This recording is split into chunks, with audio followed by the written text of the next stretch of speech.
Hoje, para além de uma localização nova, temos uma bebida nova. Um latte, ou como bom português, um galão. Já reparaste que, dependendo do preço que te querem cobrar, é latte se for 3 euros. Se for 1,10 € é um galão. Sim, claro que já reparei, não é? Se for low cost, é um café com leite, é um cafezinho com leite em Portugal. Se te quiserem cobrar um rim e meio, já é latte. Dá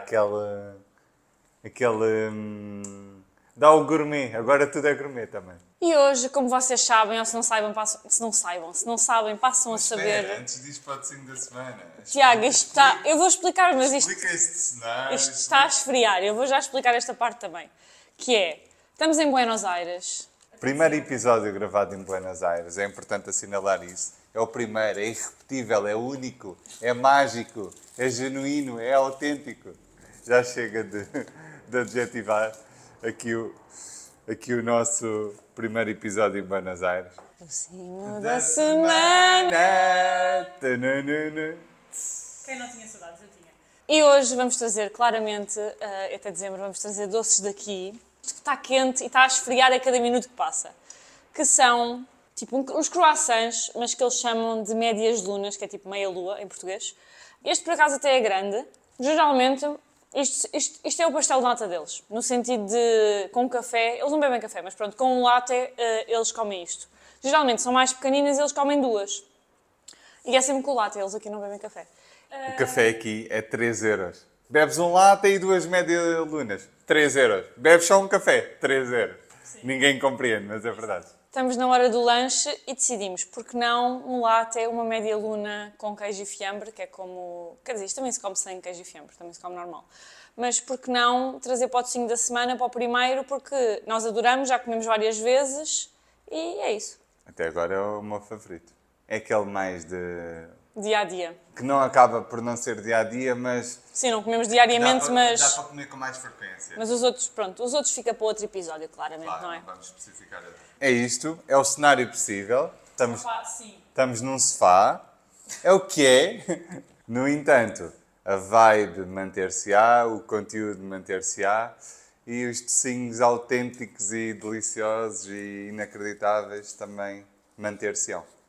Então, vamos provar? Esta média luna especificamente nunca experimentei.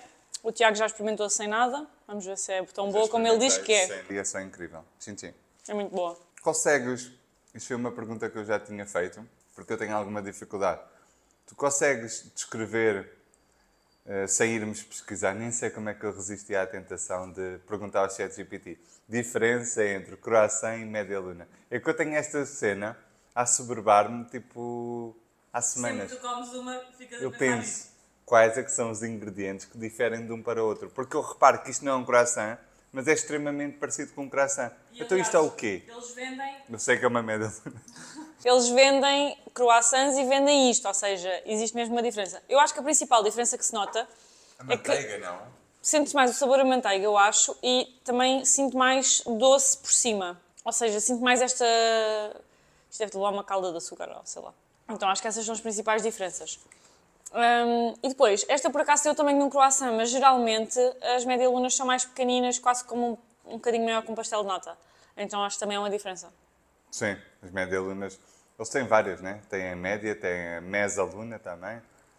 Ainda estou a tentar apanhar. Quando são grandes, costumam ser mesa. Mesa-luna. E é um clássico daqui, média-luna. E é aqueles clássicos que, por exemplo, um exemplo nada a ver. Argentina, Buenos Aires e o tango. Pá, ninguém dança tango aqui. Temos que também trazer esta realidade. Ninguém dança tango. O tango é um varre turistas que é para tentar, pronto, e bem, não é? Criar ali o conceito. Olha, um bocadinho nós com o fado, igual, só com uma diferença. Nós até ouvimos fado. Mas a minha percepção é que eles não dançam assim tanto tango. E quando eu digo tanto, não é em termos técnicos, é em termos de frequência. Tantos Uber já, e pessoas, nós vamos falando no dia-a-dia, tantas pessoas já demonstraram que não sabem. Sabem tudo. Sabem onde é que se vai ao casino, sabem onde é que se vai a milhares de sítios. Onde é que se vê tango? Tango não sei. Imagina, se isso fosse assim tão cultural, toda a gente saberia. Por exemplo, se me perguntarem a mim onde é que há casas de fado, eu vou logo dizer Alfama. É um exemplo. Será que eu já fui a Alfama ouvir fados? Por acaso nunca fui, já fui a outros sítios. Mas eu sei, porque é cultural português. E estou a dar uma grande volta, eu sei. Mas o que é que eu estou a querer dizer com isto tudo? Que a média luna é cultural, mais do que o tango. Porque vê-se as pessoas a comerem isto na rua e no dia-a-dia. Não, existe sempre aquelas coisas que é para o turista. Se calhar um dia já foi, mas agora se calhar já não é. Só que agarra-se nisso na história para fazer dinheiro. Sabes qual é a diferença entre um galão e uma meia de leite? O galão e a meia de leite, sei. O copo é diferente, o volume é diferente, a quantidade do volume. A quantidade é diferente. A galão tem mais café. Pá, a minha avó tem um café. Então, o galão tem mais leite, Tiago, não tem mais café. Altamente especialista. O galão tem mais leite. O galão tem mais leite, não tem mais café. Não tem também mais a meia de leite é meia de leite. É meia de leite, meio de café. O galão é mais leite. Por isso é que é maior. Mas eu acho que tem mais café também. Eu vou perguntar à minha avó para esclarecer. Eu pesquisei no Google há uns tempos porque esta dúvida estava a assolar a minha cabeça. Também já. Porque eu não sabia o que é que havia de dizer quando chegasse um café. Porque meia de leite é tão tipo criança. Imagina, não é criança, vá, que as crianças não bebem café. Não, um garoto, pronto, é uma brincadeira. Mas. Mas a meia de leite, eu lembro-me quando era tipo adolescente, já bebia café, era tipo meia de leite. Galão é mais adulto. Sinto-me com 30, para pedir um galão. Sim. Meia de leite, sentia-me com 19. Perdes 10 anos, não é? Pai. Antes que mais, a maior parte das pessoas que nos ouve no Spotify. E o Spotify agora tem uma funcionalidade muito gira, que é poder deixar comentários nos episódios. Portanto, vamos usar essa funcionalidade. Mas, o que é que eu ia dizer? Digam-nos nos comentários se gostavam que, enquanto nós estamos aqui, trouxéssemos, sei lá, algumas coisas que se vão passando por aqui, um bocadinho fora dos temas que costumamos falar, curiosidades, coisas que acontecem. Ou se, imagina, não queremos saber nada disso, passem só para o tema que é para falar. Digam-nos o que é que gostavam de ver por aqui no nosso podcast. Mas primeiro usem a funcionalidade, aquela é giríssima. Hoje vamos falar sobre o quê? Recomeços de setembro. Setembro é o novo janeiro, não é? Ou seja, o verão terminou, o verão fez com que terminasse também as férias, voltar à rotina, mas de repente alguns hábitos que estávamos a tentar implementar antes das férias ainda não estavam bem consolidados. Com essa falta de consolidação, obviamente, vai trazer aqui alguns tropeços e esse tropeçar pode, em muitos casos, levar a autocrítica, menos ou menor autocompaixão, e isso tudo pode levar aqui a um grande desafio, não é? De perpetuar o padrão, de não conseguirmos, sermos cada vez mais exigentes connosco mesmos, aumentar o discurso interno autocrítico e por aí afora, o ciclo que vocês conhecem. Então hoje queremos trazer aqui esta conversa leve, descontraída, como sempre, mas ao mesmo tempo a passar informação credível e séria, enquanto também vamos brincando um bocadinho, que essa também é a nossa forma. Sim, exatamente, ou seja, eu acho que setembro e janeiro são assim aqueles 2 meses em que nós sentimos mais... é humano, não é? Não somos só nós. Toda a gente sente um bocadinho isto de, lá está, de recomeço e associado a esse sentimento de recomeço vem também o querer fazer diferente, querer fazer mais coisas, melhorar coisas que queremos melhorar na nossa vida e acabamos por condensar muitas vezes muitos hábitos ou muita mudança de hábitos nestas 2 fases do ano, que geralmente, como a maior parte das pessoas já sabe e já passou por muitos setembros, nós acabamos por perceber que as mudanças que queremos fazer e que dizemos que queremos fazer, efetivamente, quando nós dizemos que as queremos fazer, nós queremos mesmo, mas depois, por alguma razão que não sabemos explicar bem, nunca conseguimos levar aquelas mudanças adiante e acabam por não durar mais do que um par de semanas, às vezes um bocadinho mais. Então eu acho que podia ser interessante nós falarmos um bocadinho aqui da parte mais relacionada mesmo com uma parte mais psicológica, porque é que este tipo de sensação de novo ano, nova vida, porque eu acho que o setembro talvez também esteja associado ao novo ano por causa do ano letivo. Porque imagina, é o final de férias de verão, durante 12 anos tu vais para a escola, depois não vais para a escola, mas tens filhos que vão para a escola e meio que se associa uma rotina diferente, daí também se calhar essa sensação, não achas? Sentes que está relacionado também com a escola dos miúdos? Talvez. E mesmo o facto de tu, durante muitos anos, teres ido para a escola. Depois agora já estás a trabalhar, obviamente já não inicias nada, mas depois tens filhos que iniciam a escola e para eles é uma nova dinâmica, etc. Não tinha pensado nisso, mas pode de facto ser isso, né? A habituação ao longo das décadas é que nós passamos muitos anos na escola. Nós passamos, a maior parte das pessoas irá passar 12. Pelo menos 12, até o 12º ano. 12 anos. Pelo menos, até o 12º ano. Sim. Se considerarmos que a escola verdadeiramente começa ali aos 6, porque eu estava a contar já o colégio também. A escola é um facto. Então, antes de ir para o primeiro ano, tens uma pré-primária. Sim, Eu já estava a contabilizar. Mas há pessoas que não vão para essa. Mas vais brincar, mas a escola... O obrigatório é 12 anos. Mais depois faculdade, para quem faz... Whatever. É mais de uma década. Ou seja, de alguma forma, pode criar ali... Pode não, deve mesmo criar ali uma referência inconsciente que o setembro é uma nova oportunidade. Né? A nossa vida... de todos os seres humanos, sem exceção, divide-se muito por marcos, não é? Ou seja, nós tentamos arranjar sempre um contexto temporal para tentar fazer determinadas mudanças na nossa vida, sejam elas ao nível da atividade física, ao nível de, sei lá, objetivos que queremos concretizar profissionalmente, neste caso. Então é normal nós aproveitarmos esses marcos para ganharmos motivação, para ganharmos entusiasmo, né? Depois entra aqui a libertação de neurotransmissores, como é o caso da dopamina, que nos cria aqui esta euforia, este entusiasmo, ou seja, a dopamina funciona muito também tendo como base a imaginação do próprio futuro. Eu imagino que no futuro vou atingir determinadas metas, sejam elas quais forem, que me entusiasmam, e essa libertação que acontece de dopamina dá-me aquela satisfação, aquela motivação. Os picos de motivação são muito geridos aqui através deste neurotransmissor. Ou seja, sim, pode fazer todo o sentido. Não tinha pensado nisso, acho, mas pode fazer todo o sentido. Acho que faz, na verdade, todo o sentido.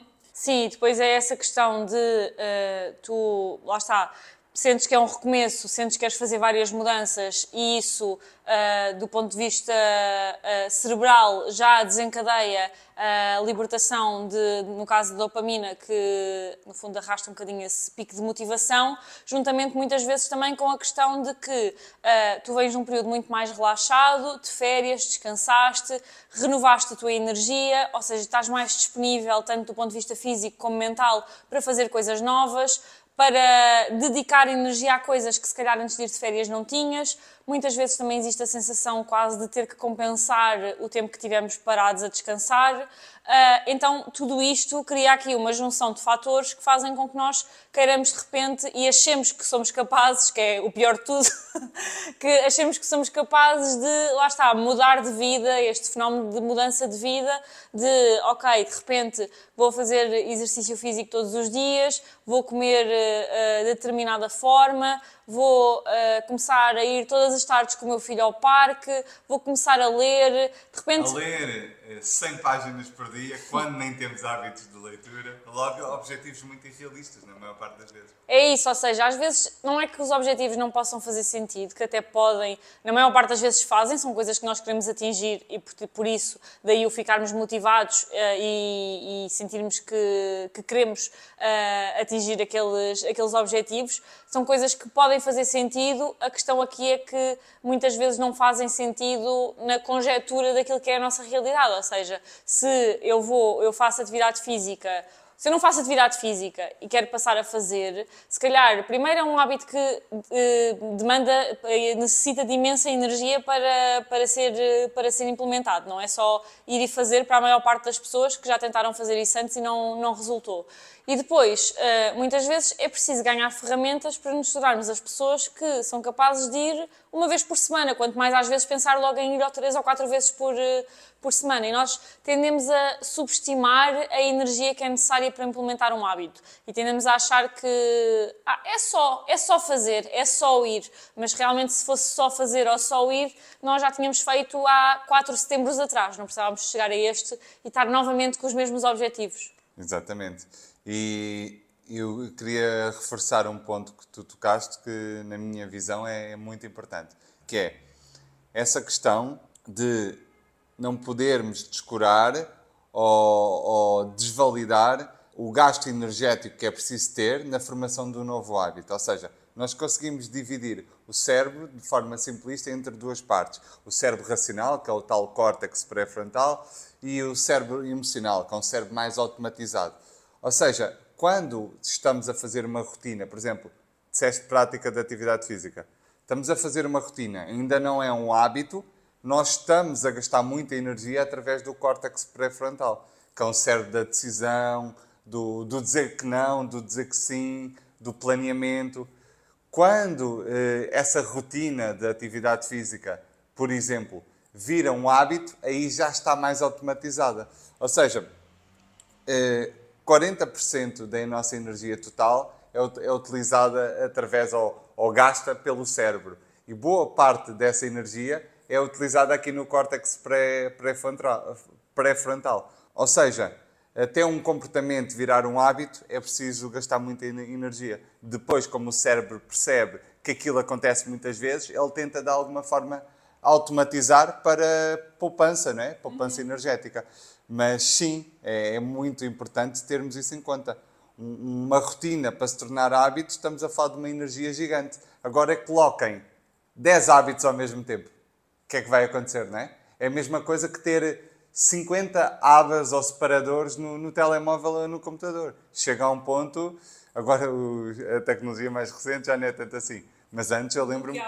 Bloqueava, o computador ficava super lento. E nós também, de alguma forma, bloqueamos, metaforicamente. E um ponto que tu não disseste e que é muito importante é que esta parte do córtex pré-frontal, ou seja, da parte que está mais relacionada com a questão de iniciar um novo hábito, tem uma energia finita. Ou seja, o que acontece é que quando nós gastamos aquela energia, esgota-se e acabamos por acabar por não conseguir fazer aquilo que queríamos fazer e acaba muitas vezes por gerar frustração, culpa, que leva depois, obviamente, à desistência daquele hábito novo que nós estávamos a tentar implementar. Ou seja, é muito importante perceber que se nós temos uma energia finita, nós não podemos querer, lá está, abrir 10 separadores ao mesmo tempo, porque essa energia vai se esgotar mais rápido e não vamos conseguir implementar nenhum daqueles hábitos que nós queremos implementar de forma efetiva. Se abrirmos um separador e começarmos de forma mais gradual, acaba por ser muito mais fácil que efetivamente consigamos colocar aquele hábito, lá está, na parte mais automatizada e depois sim podemos abrir um novo e sempre assim. Exatamente. Ou seja, não é inteligente da nossa parte tentarmos estabelecer demasiados hábitos, porque lá está, vamos ter aqui impedimento, ou seja, um novo hábito, até se tornar um hábito, é uma aprendizagem. Estamos a falar de neuroplasticidade, não é? Cerebral. Ou seja, se é uma aprendizagem, é preciso reforços consistentes de repetir a mesma coisa, o mesmo comportamento, até aquilo ficar automatizado. Não é viável numa sociedade em que temos responsabilidades profissionais, pessoais, muitas das vezes filhos e às vezes mais do que um, responsabilidades financeiras, contas para pagar e 1 milhão de coisas para fazer, não é muito viável para a maior parte das pessoas termos aqui 10 comportamentos a adotar de uma só vez. Porque o que vai acontecer é isto. Eu não vou conseguir aprofundar o máximo que eu conseguir em cada um desses 10 comportamentos e como não vou reforçar, ou seja, não vou ter aquele reforço consistente que é o que permite criar um hábito, que é o que permite que aconteça esta neuroplasticidade, o que acontece é, consigo fazer uma semana, consigo fazer 2 semanas, depois começo a derrapar, desisto e começo a massacrar-me internamente. Eu não consigo, eu sou sempre a mesma porcaria, eu sou desfocado, eu sou incompetente. Começamos aqui a ter normalmente um discurso interno menos positivo. Sim. Se calhar só explicar o que é isto de neuroplasticidade, tu disseste, mas que não explicaste o que era. No fundo, nós, quando estabelecemos hábitos ou comportamentos, formam-se conexões neuronais. E, no fundo, a neuroplasticidade é uma capacidade que o cérebro tem de se reorganizar e criar novas conexões neuronais de hábitos diferentes. Ou seja, por exemplo, se a atividade física é uma coisa que eu nunca fiz de forma efetiva durante algum tempo, quando eu começo a fazer, o cérebro tem esta capacidade de se reorganizar e fazer com que aquilo passe a ser uma coisa mais estabelecida e lá está, um hábito. Mas isto é importante, que isto demora tempo a ser construído, principalmente quando já existe um hábito por trás, muitas vezes contrário, que já está muito enraizado. Daí que pessoas mais velhas geralmente têm maior dificuldade em mudar hábitos e são mais resistentes à mudança de hábitos do que pessoas mais novas, no geral, obviamente. É exatamente por esta questão de já existirem conexões neuronais já muito estabelecidas que é preciso quebrar. Não é impossível, obviamente, se a pessoa quiser é super possível de fazer esse trabalho, mas é mais desafiante. Sim, ou seja, mudanças graduais, pequenas, lentas, realistas, muito importante realçar realismo, são importantes até na medida da libertação da dopamina que vai acontecer. Ou seja, é uma libertação de dopamina mais consistente. Não é aquela euforia, não é, que nós sentimos quando queremos mudar radicalmente quem nós somos do dia para a noite. Normalmente isso é muito dopaminérgico, mas o que é que acontece? Depois tem um pico, não é? É um pico dopaminérgico. Estou nas nuvens, estou eufórico, amanhã vou mudar a minha vida, ou amanhã chega, o que é que acontece? Nada mudou, eu sou um falhado, eu sou isto, eu sou aquilo. Quando nós começamos a fazer pequenas mudanças, vamos vendo pequenas alterações, é um entusiasmo mais consistente, é uma motivação mais consistente. Porque isto também é preciso trabalharmos aqui a própria perspectiva de olhar para as nossas vitórias, não é? Às vezes nós queremos só contemplar a grande montanha, o pico da montanha, mas não queremos contemplar 500 metros que avançámos em relação ao pico da montanha, a velocidade que antes íamos e a velocidade que estamos a ir agora. Se calhar antes íamos a 5 km por hora, agora estamos a ir a 7. Mas como 5 para 7 a diferença também não é muita, é como se isso não me entusiasmasse. Mas também aprendermos, fazermos um esforço consciente para aprender, porque isso aprende-se, a valorizar essas pequenas, grandes conquistas, também faz parte do processo de hábitos consistentes a longo prazo. Não é só ter o drive mental de poucas metas, metas realistas e lentas, é importante isto. Num mundo que quer velocidade, quer atingir coisas do dia para a noite, é importante recuarmos e não seguirmos esse caminho, porque esse caminho é falacioso. As coisas realmente com valor demoram o seu tempo a ser construídas, seja em que área da vida for. Não é diferente na atividade física ou em qualquer hábito. Então, se nós tivermos isso em mente, é muito importante. Mas, aliado a isso, como eu disse e vou reforçar, é importante também mudarmos a nossa perspectiva. Não aprendermos a festejar o pico da montanha e aprendermos a festejar etapas pequenas, que depois um dia podem levar ao pico da montanha. Ou não, mas ao menos passamos a vida a tentar. Sim, e por acaso tocaste aí num ponto que eu acho que é muito importante, porque existe uma crença generalizada, não sei por que motivo, acho que houve alguma altura em que saiu um estudo e depois agarrou-se nisto para fazer notícias, então existe muito a ideia, e já vi muitas coisas diferentes sobre isto, podcasts ou posts no Instagram, etc., e tu também já deves ter ouvido, que é a história de que se repetires 21 dias determinado comportamento, vira um hábito após esses 21 dias. Mas isto não tem evidência nenhuma por trás que sustente esta afirmação. Na verdade, o tempo que nós demoramos a que um comportamento passe efetivamente a um hábito é variável de pessoa para pessoa, depende também dos nossos padrões antigos e pode demorar semanas, meses, pode demorar anos. Ou seja, nós temos que dar tempo suficiente para que realmente seja possível de se criar este hábito, porque senão o que acontece é que quando nós deixamos de praticar aquele comportamento que ainda não é um hábito, estas conexões neuronais que eu estava a falar há pouco vão, no fundo, quase que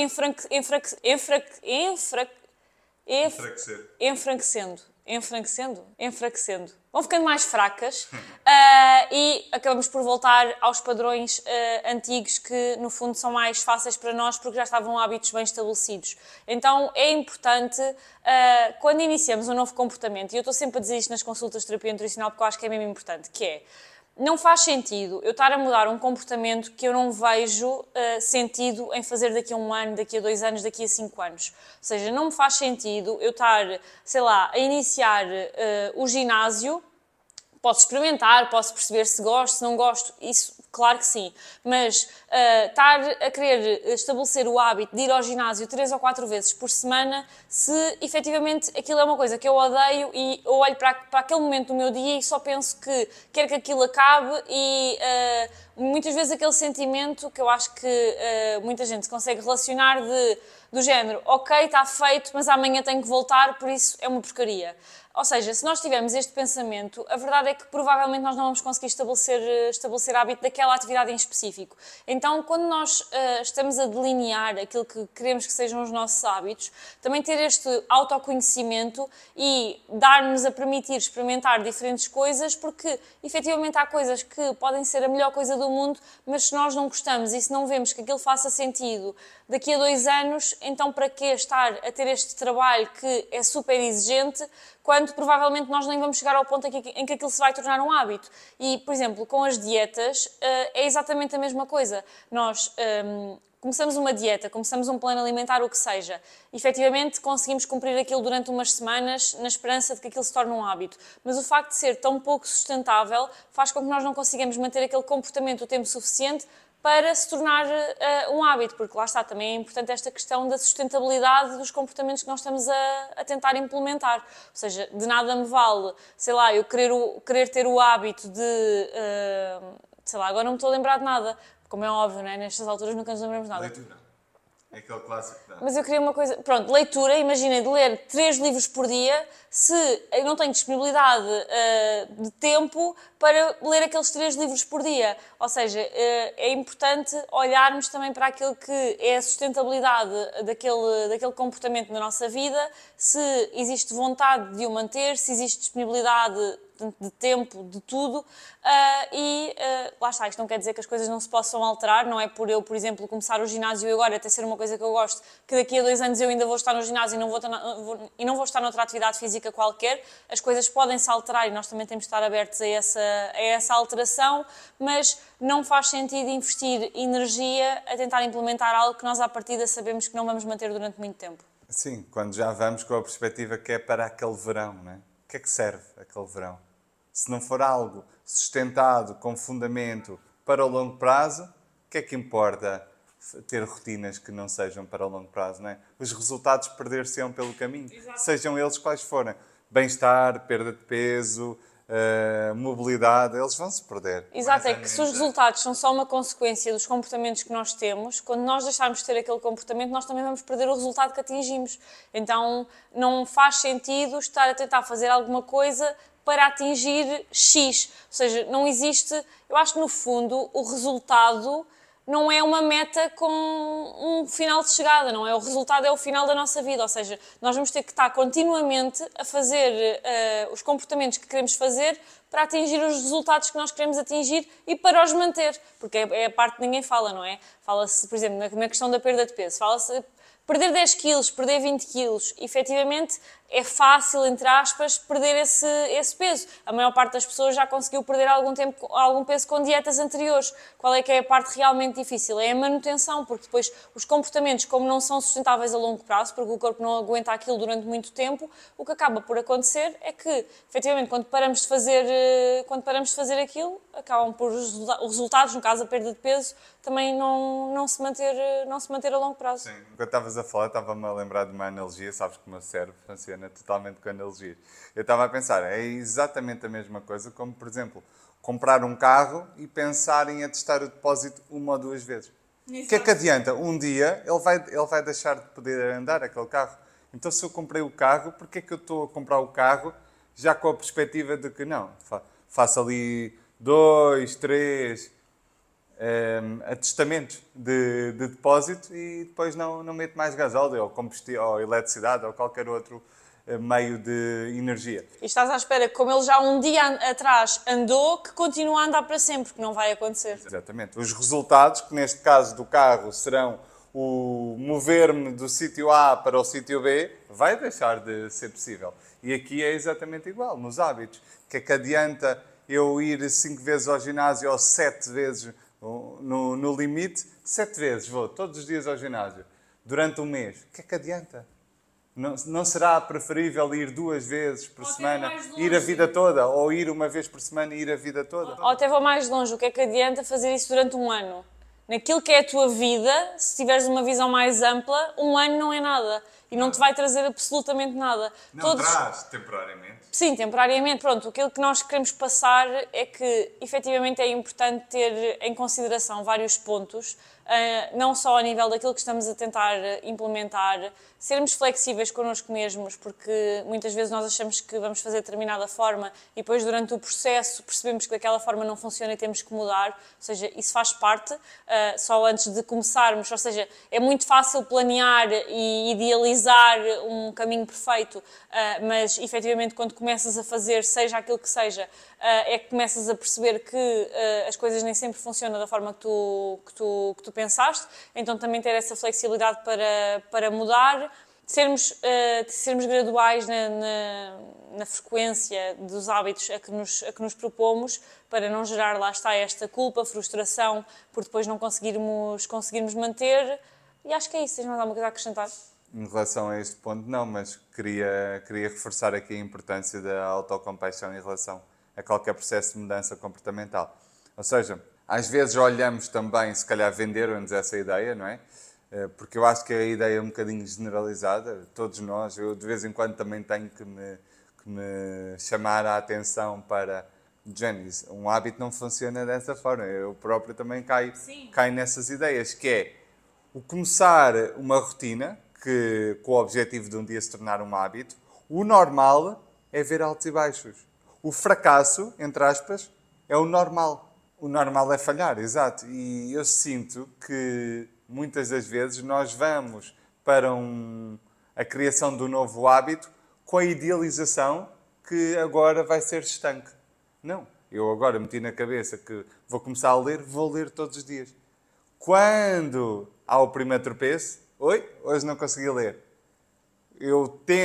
Nós tendemos a ser menos autocompassivos, ou seja, a ser menos gentis, a procurar a solução, a procurar entender o porquê daquilo ter acontecido, a aceitar, não é?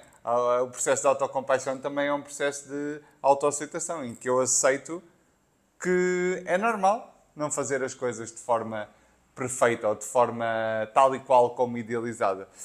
Então é um processo necessário também esse da autocompaixão, e aqui uma partilha à parte, é um processo que eu às vezes sinto alguma dificuldade em relação a mim mesmo, porque sinto que sou um bocado autoexigente e também tenho que me puxar às vezes para esse ponto do género, calma, é normal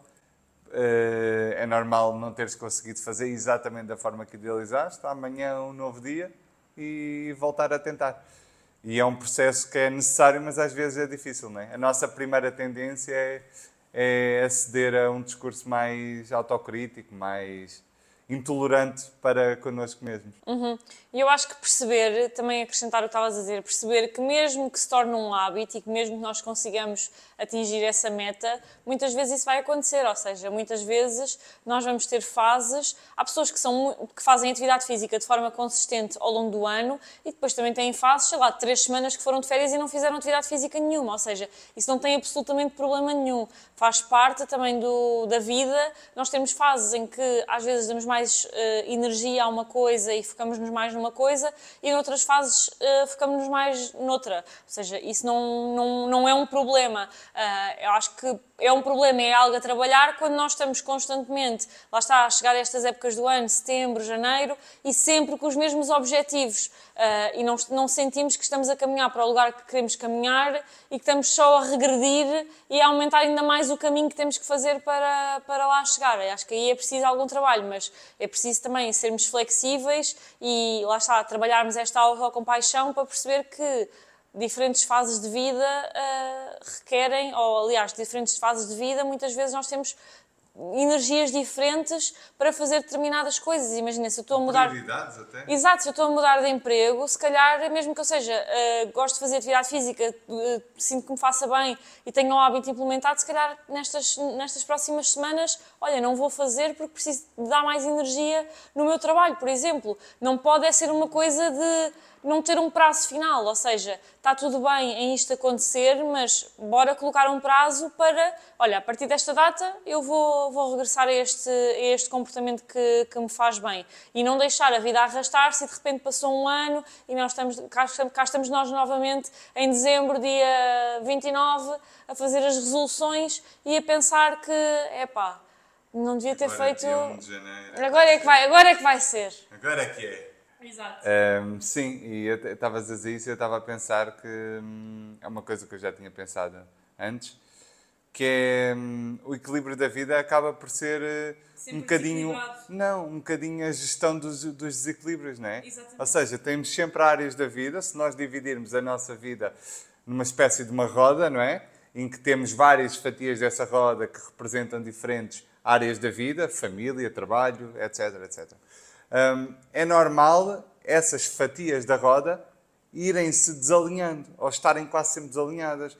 Eu acho que o equilíbrio é ter essa consciência, que é normal se uma área ou duas áreas estão alinhadas, que possivelmente outras estão a ser mais descuradas, e ir gerindo, não é? Ok, agora já me foquei mais na minha família, na minha saúde. Agora deixa-me aqui também olhar para a área profissional. Ok, já estou a trabalhar muito, deixa-me aqui olhar novamente para a minha saúde. E ir gerindo estas áreas todas para que o desequilíbrio não se torne extremamente desequilibrado. Agora, eu sinto, nem sempre pensei assim, mas hoje é a minha opinião, que a vida é naturalmente desequilibrada. Exatamente. Ou seja, o nosso trabalho é mesmo uma gestão de desequilíbrios. É assumir que desequilibrada vai ser sempre.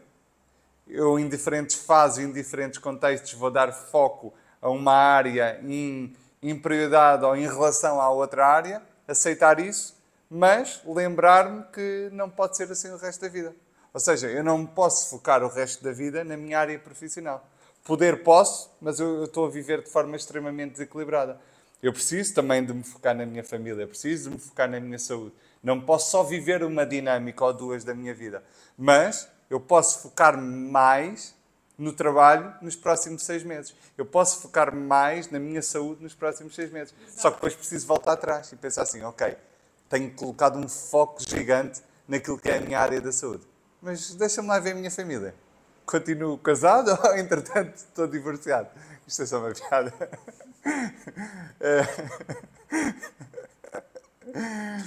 Porque, entretanto, perdeste o marido. Estavas com hiperfoco. Mas sim, é exatamente isso. Deixa-me só...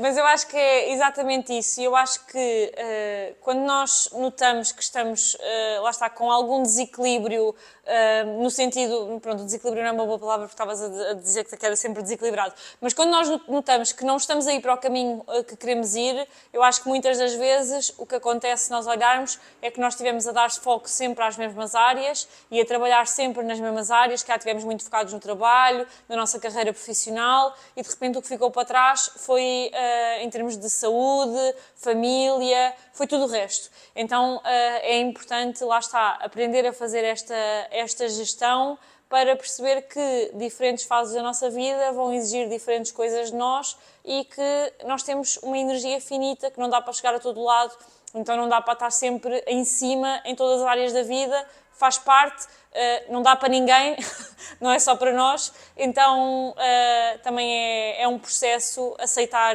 fazer um processo de aceitação de que é assim que funciona e depois de aprendizagem de, ok, é assim que funciona, como é que a partir de agora eu vou gerir isto? Exatamente, é. Viver é um ato de malabarismo. Simplesmente eu estou aqui... Às vezes uma cai ao chão. Às vezes uma cai ao chão e eu tenho que ver, ei, era o meu marido, era a minha mulher, ei, anda cá. Ei, era a minha saúde, está lá em baixo.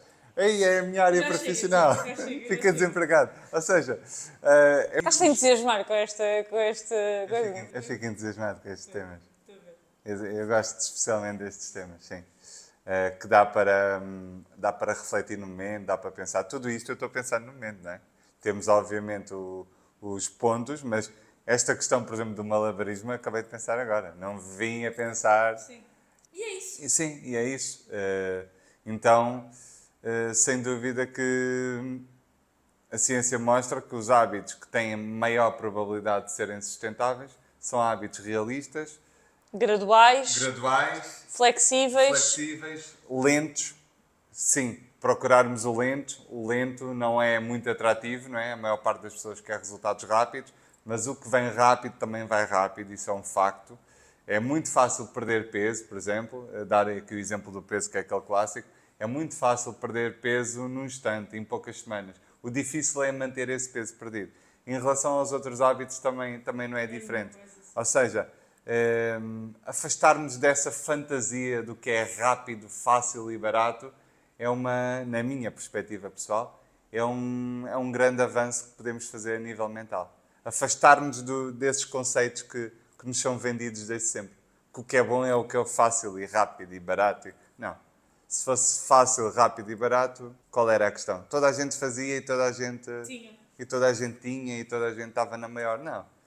O positivo, o interessante da vida está na lentidão, nas pequenas vitórias, que um dia, todas juntas, criam o efeito cumulativo e geram grandes vitórias, sejam elas quais forem, e apreciar o caminho. Que às vezes é tão difícil, não é? Valorizar e apreciar o caminho enquanto se está a percorrê-lo. Exatamente. E acho que era isto que tínhamos por hoje. Espero que desse lado este episódio tenha sido útil. Espero gostar, honestamente, quando estiver a editar este episódio, deste cenário.